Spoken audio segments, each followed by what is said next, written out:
শ্যামল ভাইয়ের ছিল আমার বাসার মালিকের ছাদ, একটা বাগান, শৌখিন একটা মানুষ। হ্যাঁ, বিভিন্ন ধরনের গাছ সেই ছাদের মধ্যে রোপণ করছে, খুব পরিচর্যা করে। আসলে খুব শৌখিন মানুষ, অনেক টাকা এখানে ইনভেস্ট করছে। সব ধরনের গাছই আছে এখানকার। খুব ভালো লাগে মাঝে মাঝে এখানে এসে সময় কাটাই। তো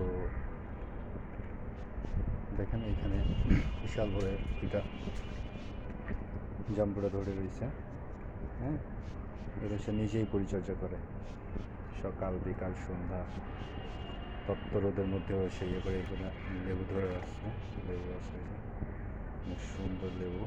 এটাতেও আছে, যে এটাতেও আছে, সে নিজেই সে যত্ন করে। এটা একটা গাছ, এটা কি এটা এটা এটা সম্ভবত চেরি, এটা চেরি গাছ। এটা হচ্ছে এই যে অ্যালোভেরা, ড্রাগন, এটা এটা একটা একটা জাম গাছ, কি জানি একটা জামের গাছ, আমি নাম জানি না। হ্যাঁ, আম গাছে আম ধরছিল, ওই যে আবার মুকুলও আসছে। ঠিক আছে, নিম গাছ, পিজনি গাছ, সফেদা গাছ, এটা একটা সফেদা গাছ। যে ওগুলো যে পেয়ারা গাছ, কাঁঠাল গাছে সে রোপণ করছে। কাঁঠাল ধরে না এবারে, আম গাছগুলো রোপণ করছে। সবচেয়ে মজার ব্যাপার হচ্ছে এই যে আম ধরে রয়েছে, এই যে এই যে এটা একটা আম তার গাছে আছে। হ্যাঁ, পেয়ারা, কত সুন্দর সুন্দর পেয়ারা নিয়ে যাচ্ছে। তো নিজেই পরিচর্যা করে সব, নিজেই পরিচর্যা করে এগুলো, নিজে এগুলো পরিচর্যা করে। বাট কোনো আমি সেদিন আমাকে একটা দিয়েছে, আমি খাইছিলাম, সেটা অনেক সুন্দর। বিশেষ করে মজার বিষয় হচ্ছে যে এই যে এই ডালিমের গাছ চারাগুলো দেখছেন, এগুলো বিশাল বিশাল ডালিমের চারা, প্রায় সে 20-25টা সে এইখান থেকে রোপণ করছে নিজে হাতে। বাজার থেকে একটা বড় বেদানার মতো এরকম একটা কিনে নিয়ে আসছে, বেদানা কিনে নিয়ে আসছে। এটাকে প্রায় সে নিজেই ইয়ে করছে। প্রথমে এই গাছটা কিনছে, কিন্তু এখান থেকে ইয়ে হয় না। ডালিম যেটা আছে সেটা হচ্ছে অনেক সাদা, ভিতরে সাদা। এই সাদা হওয়ার কারণে সে রাগ করে যে বড় বাজার থেকে বড় একটা ডালিম কিনে আসছে। যে নিয়ে এসে সে একা বসে এগুলো বলতেছিল, অনেক পরিচর্যা করে, প্রায় 6 মাসের মতো সময় লাগছে তার। 6 মাসের মতো সময় লাগছে। সেদিকে আরও আছে, এগুলো সবই তার ডালিম আছে।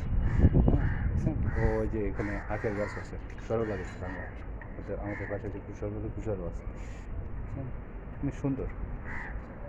খুব শৌখিন মানুষ জামাল ভাই, খুব ভালো মানুষ। বাসাটা আমি ছেড়ে দিয়ে এসে চলে যাবো। এসে কী জায়গা বলতাম, এই সিঁড়িতে আমি সবসময় বসে থাকতাম। এটাতে উপরে ওঠা যায়। আমি বেশিরভাগ সময় অবসর সময়গুলো আমার অফিস না থাকলে আমি বেশিরভাগ সময়গুলোই ছাদে বসে থাকতাম, ছেলেদের নিয়ে এখানে খেলতাম, আড্ডা দিতাম ছাদে। সেই গাছগুলো রয়েছে, এগুলো অনেক সুন্দর সুন্দর একটা গাছ। ঠিক আছে, তো এই আর কি। তো ওকে, বৃষ্টির দিন, বৃষ্টি হয়ে দিছে, ঘরে তো কাজ নেই, বাইরে তো কাজ নেই, সবাই ঘরে। তো যেহেতু সবাই ঘরে, সেহেতু তো আর কিছু করার নেই। তো ঘরে বসেন, ঘরে সবাই বসে বসে এরকম আমার মতো এরকম করে রিলস তৈরি করেন।